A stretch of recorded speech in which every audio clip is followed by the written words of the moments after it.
విష్ణుమూర్తి చేతిలో ఎప్పుడూ శంఖచక్రాలు ఉంటాయి. ఎందుకో తెలుసా? శంఖం నుంచి శబ్దం వస్తుంది. శబ్దం సృష్టికి మూలం. కాబట్టి సమస్త సృష్టి నాలో నుంచి ఉద్భవిస్తుంది అని చెప్పడానికి గుర్తుగా శంఖం పట్టుకొని ఉంటారు. ఆయన నిలబడుకొనున్న ఆయన ఎలాగూ స్థితికారుడు. ఇటుపక్కకు వస్తే ఈ కుడి చేతిలో సుదర్శన చక్రం ఉంటుంది. దాని అర్థం ఏంటంటే అవసరం వచ్చినప్పుడు అఖండ భూమండలాన్ని, ముల్లోకాలను, 14 భువనాలను, సమస్త విశ్వాన్ని నేను లయం చేసి పారేస్తాను అని చెప్పడానికి చక్రం పట్టుకొని ఉంటారు. ఇనవే సృష్టి, స్థితి, లయ అన్నీ నేనే చేస్తున్నాను అని చెప్తున్నారు.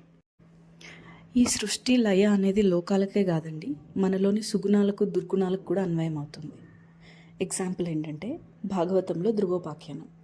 అందులో ధ్రువుడు ఘోరమైన తపస్సు చేసి విష్ణుమూర్తి సాక్షాత్కారం పొందిన తర్వాత ఆయన్ను పొగడ్డానికి మాటలు రాక అంత జ్ఞానం నాకు లేదే అని మనసులో బాధపడుతూ ఉంటే విష్ణుమూర్తి ఆయన శంఖాన్ని ధ్రువుడి నోటికి తాకిస్తారు.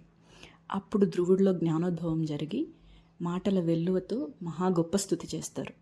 సో సృష్టి అనేది లోకాలనే కాదు, మనలో జ్ఞానం కూడా ఉద్భవించడానికి శంఖం గుర్తు.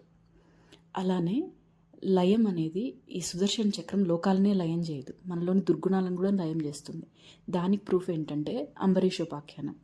అందులో అంబరీషుడు తప్పు లేకపోయినా దుర్వాసుడు అహంకారంతో ఆయన మీదకి కృత్యం ప్రయోగించి చంపడానికి ప్రయోగిస్తారు.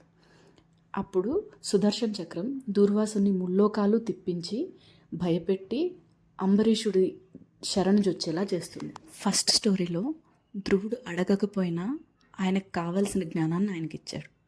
సెకండ్ స్టోరీలో దూర్వాసుడు అడగకపోయినా ఆయనలోని అహంకారాన్ని ఆయన తీసేశాడు. ఇనేవే ఏం చెప్తున్నారంటే, నీకు కావాల్సింది నువ్వు అడగకపోయినా నీకు నేను ఇస్తాను, నీకు అవసరం లేని నువ్వు అడగకపోయినా నీలో నుంచి నేను తీసేస్తాను.